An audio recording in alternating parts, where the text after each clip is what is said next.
Hello അസ്സാം വലൈക്കും welcome to YouTube channel. ഉണ്ടാക്കാൻ പോകുന്നത് അടിപൊളി ഒരു മത്തങ്ങ കൊണ്ടൊരു മോരുകറിയാണ് കേട്ടോ. അപ്പോൾ നമ്മൾ വീഡിയോക്ക് മുന്നേ നമ്മുടെ ചാനൽ ആദ്യമായിട്ട് കാണുന്നതാണെങ്കിൽ സബ്സ്ക്രൈബ് ചെയ്യുക, തൊട്ടടുത്ത ബെല്ലൈക്കണമെന്ന് ക്ലിക്ക് ചെയ്യുന്നതിന് ഓൾ ഓപ്ഷനും കൊടുക്കുക കേട്ടോ.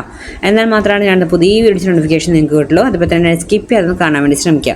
ഇനി നമുക്കത് എങ്ങനെ ഉണ്ടാക്കണം നോക്കാം കേട്ടോ. അപ്പോൾ അതിനായിട്ട് ഞാനിവിടെ ഒരു ചെറിയൊരു പീസ് മത്തങ്ങ എടുത്തിട്ടുണ്ട്. ഇതിൻ്റെ ഫുള്ള് ഞാൻ എടുക്കുന്നില്ല കേട്ടോ, അതിൻ്റെ ഹാഫേ എടുക്കുന്നുള്ളൂ. ഇനി നമുക്കത് കട്ട് ചെയ്തിട്ട് ഞാൻ അതിൻ്റെ ഹാഫ് ഭാഗം എടുക്കുകയാണ്. ഇനി നമുക്കത് കട്ട് ചെയ്തതിന് ശേഷം നമുക്കതിൻ്റെ തൊലിയൊക്കെ ഒന്ന് കളഞ്ഞെടുക്കണം കേട്ടോ. അപ്പോൾ എനിക്ക് ഈ ഒരു പീസ് ഞാൻ എടുക്കുന്നുള്ളൂ കേട്ടോ, ആ ചെറിയ പീസ് എടുക്കുന്നില്ല, ഈ ഒരു പീസ് മാത്രം മതി കേട്ടോ. അപ്പോൾ നമുക്കിതാ ഈ ഒരു പീസിൻ്റെ തൊലിയൊക്കെ ഒന്ന് കളഞ്ഞ് നമുക്കൊന്ന് കട്ട് ചെയ്തെടുക്കുക. അപ്പോൾ ഇതാ ഇതിൻ്റെ തൊലിയൊക്കെ ഒന്ന് കളഞ്ഞിട്ടുണ്ട്. ഇനി നമുക്ക് കട്ട് ചെയ്യാം കേട്ടോ. തൊലി കളഞ്ഞതിന് ശേഷം കട്ട് ചെയ്തെടുക്കുകയാണ്. അപ്പോൾ ഇതുപോലെ ഇതിൻ്റെ സെൻറ്റർ ഒന്ന് കട്ട് ചെയ്തിട്ട് നമുക്ക് പീസാക്കിയിട്ട് എടുക്കണം. ഞാൻ ഇതാ സെൻറ്ററൊക്കെ കട്ട് ചെയ്തെടുത്തിട്ടുണ്ട്. ഇനി നമുക്ക് കുറച്ച് വലിയ സൈസിൽ തന്നെ കട്ട് ചെയ്തെടുക്കണം കേട്ടോ. ഒരുപാട് ചെറുതാക്കണ്ട, കുറച്ച് വലിയ സൈസിൽ തന്നെ കട്ട് ചെയ്തെടുക്കുക. പെട്ടെന്ന് ഉണ്ടാക്കാൻ പറ്റുന്ന ഒരു മോരുകറിയാണ് കേട്ടത്. ഒരു 10 മിനിറ്റ് നമുക്ക് ഒരു കുക്കറിൽ ഒരൊറ്റ വിസിലിട്ട് നമുക്ക് പെട്ടെന്ന് ഉണ്ടാക്കാൻ പറ്റുന്ന ടേസ്റ്റി ആയിട്ടുള്ളൊരു കറിയാണ്. അപ്പോൾ നമ്മളിതാ കട്ട് ചെയ്തെടുത്തിട്ടുണ്ട്. ഈ ഒരു സൈസിന് വേണ്ട നിങ്ങൾ കട്ട് ചെയ്തെടുക്കാൻ, ഒരുപാട് അങ്ങോട്ട് ചെറുതാക്കരുത്. അപ്പോൾ അങ്ങോട്ട് നമ്മൾ കുക്കറിൽ വിസിലാക്കുമ്പോൾ ഉടഞ്ഞു പോകും. ഈ ഒരു പീസിൽ കട്ട് ചെയ്തെടുക്കുക കേട്ടോ. ഇനി നമുക്ക് വേണ്ടത് ഒരു കുക്കർ എടുക്കുക. കുക്കറിലേക്ക് നമ്മളിവിടെ കഴുകി ക്ലീനാക്കി വെച്ച മത്തങ്ങ ഇതിലേക്ക് ഇട്ട് കൊടുക്കുക കേട്ടോ. മത്തങ്ങ ഇട്ട് കൊടുത്തതിന് ശേഷം ഇനി നമുക്ക് വേണ്ടത് ഒരു 3 പച്ചമുളകാണ്, അത് നടു കയറിയിട്ട് ഇതിലേക്ക് ഇട്ട് കൊടുക്കുക. ഇനി നമുക്ക് വേണ്ടത് കറിവേപ്പില കൂടുതലുണ്ടെങ്കിൽ അത്രയും നടു പൊട്ടിച്ചിട്ട് ഞാൻ ഇട്ട് കൊടുക്കുക. അങ്ങനെ ഇട്ട് കൊടുക്കരുത്, പൊട്ടിച്ചിട്ട് കൊടുക്കുമ്പോൾ അപ്പോൾ നല്ല സ്മെല്ലൊക്കെ കിട്ടും, അത് പൊട്ടിച്ചിട്ട് കൊടുക്കുന്നുണ്ട്. ഇനി നമുക്ക് വേണ്ടത് ഒരു 1/2 സ്പൂണ് മഞ്ഞൾപ്പൊടിയാണ്. പിന്നെ നമുക്ക് ഇട്ട് കൊടുക്കേണ്ടത് നുള്ള മുളക് പൊടി കേട്ടോ. മുളക് പൊടി ഒരുപാട് ഇടണ്ട, ഒരു നുള്ളിട്ട് കൊടുത്താൽ മതി. ഇനി നമുക്കിതിന് ആവശ്യത്തിനുള്ള ഉപ്പിട്ട് കൊടുക്കാം.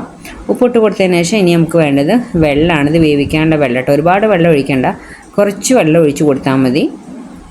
ഇത് വിസിലാൻ വേണ്ടിയുള്ള വെള്ളം മാത്രം ഒഴിച്ച് കൊടുക്കാം കേട്ടോ, കാരണം പെട്ടെന്ന് നമുക്ക് വെന്ത് കിട്ടുമല്ലോ മത്തങ്ങ.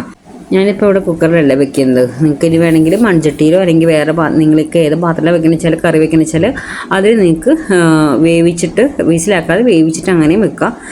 നമ്മൾ കുക്കറിൽ വെക്കുമ്പോൾ ആ വേവിക്കാൻ അത്ര ടൈം എടുക്കില്ല, പെട്ടെന്ന് തന്നെ വിസിൽ വന്നാൽ നമ്മളെ കറി പെട്ടെന്നാവും. അപ്പോൾ അതുകൊണ്ട് ഏതാ വെള്ളമൊക്കെ ഒഴിച്ച് കൊടുത്ത് ഒന്ന് മിക്സ് ആക്കിയതിന് ശേഷം അടച്ചു വെച്ച് ഇനി ഒരേ വിസിൽ മതിട്ടോ. ഒരു വിസിലിന് നമ്മൾ അപ്പം തന്നെ ഓഫ് ചെയ്യണം. 2 വിസിലൊക്കെ ആകുമ്പോൾ നമ്മൾ മത്തങ്ങ ഒരുപാട് ഉടഞ്ഞു പോവും. അപ്പോൾ ഒരു വിസിൽ വന്ന് അപ്പം തന്നെ ഓഫ് ചെയ്യണം കേട്ടോ. ഇനി നമുക്ക് വേണ്ടത് ഒരു അരപ്പാണ്. അരപ്പിനായിട്ട് നമ്മൾ തേങ്ങ ഇവിടെ എടുക്കുന്നില്ല, തേങ്ങ അരക്കാതെ നമ്മൾ ഈ കറി വെക്കുന്നത്. 1 കപ്പ് തൈര് എടുത്തിട്ടുണ്ട്. പുളി കൂടുതലുള്ള തൈര് വേണ്ട കേട്ടോ. അതിന് ശേഷം നമ്മൾ ഒരു 1/4 ടീസ്പൂണോളം നല്ല ജീരകം ഇട്ട് കൊടുത്തിട്ടുണ്ട്. ഇത് ആദ്യം നന്നായിട്ടൊന്ന് അരച്ചെടുക്കുക കേട്ടോ. അപ്പോൾ നിങ്ങൾക്ക് അരയാൻ ബുദ്ധിമുട്ടുള്ള ജാറൊക്കെ ആണെങ്കിൽ ആദ്യം കുറച്ച് തൈരും അതുപോലെ തന്നെ നല്ല ജീരകം ഇട്ട് അടിക്കുക. എന്നിട്ട് അതിന് ശേഷം ബാക്കി തൈര് ചേർത്ത് കൊടുത്താൽ മതി കേട്ടോ. അപ്പോൾ എൻ്റെത് പെട്ടെന്ന് തന്നെ അരിഞ്ഞ് കിട്ടുന്നതാണ്. അപ്പോൾ അതുകൊണ്ട് ഞാൻ എല്ലാം തൈരും ഒപ്പമാണ് ഇട്ട് കൊടുത്തിരിക്കുന്നത് കേട്ടോ. നിങ്ങൾക്ക് അറിയാൻ ബുദ്ധിമുട്ടുണ്ടെങ്കിൽ ആദ്യം കുറച്ച് തൈരും അതുപോലെ തന്നെ നല്ല ജീരകട്ട് അടിക്കുക, എന്നിട്ട് ശേഷം ബാക്കി ചേർത്താൽ മതി കേട്ടോ. ഇനി നമുക്കതാ കുക്കറിൻ്റെ വിസിലൊക്കെ പോയി തുറന്ന് നോക്കാം. കറക്റ്റ് ഒരു വിസിലിനെ ഞാൻ ഓഫ് ചെയ്തിട്ടുണ്ട്. നമ്മളെ മത്തങ്ങ വന്നിട്ടുണ്ട് കേട്ടോ. ഇനി നമുക്കിത് ഒന്ന് ഇളക്കി കൊടുത്ത് ഒരു കുറുകിയ ടൈപ്പ്, നമുക്ക് തേങ്ങ ഒന്നും ചേർക്കുന്നില്ലല്ലോ, അപ്പോൾ കുറച്ചൊന്ന് ഉടച്ചു കൊടുക്കുക. ഒരുപാട് എല്ലാം ഉടച്ചു കൊടുക്കണ്ട, മത്തങ്ങ ഒന്ന് ജസ്റ്റ് ഇളക്കി കൊടുത്താൽ ഇതുപോലെ നമുക്ക് ഉടഞ്ഞു കിട്ടും കേട്ടോ.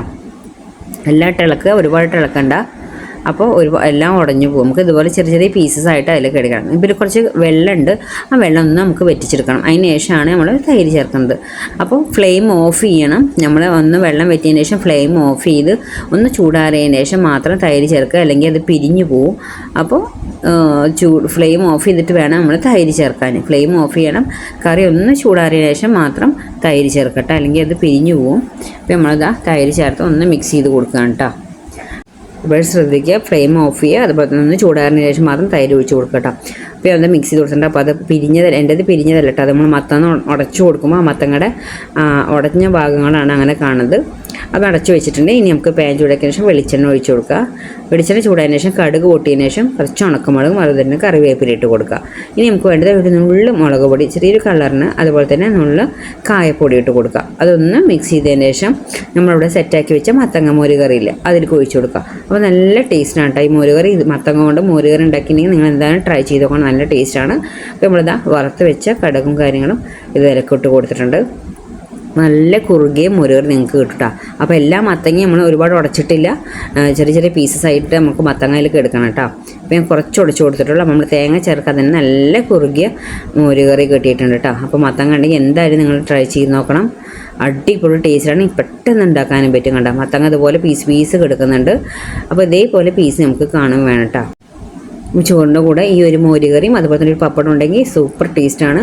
അപ്പോൾ എല്ലാവരും ഒന്ന് ട്രൈ ചെയ്ത് നോക്കുക. ഈസി ആൻഡ് ടേസ്റ്റി മോരുകറിയാണ്. ഇത്ര നമ്മുടെ വീഡിയോ ഇഷ്ടം ലൈക്ക് ചെയ്യാനും ഷെയർ ചെയ്യാനും കമൻറ്റ് ചെയ്യാനും സബ്സ്ക്രൈബ് ചെയ്യാനും മറക്കരുത്. Okay, bye bye, thank you.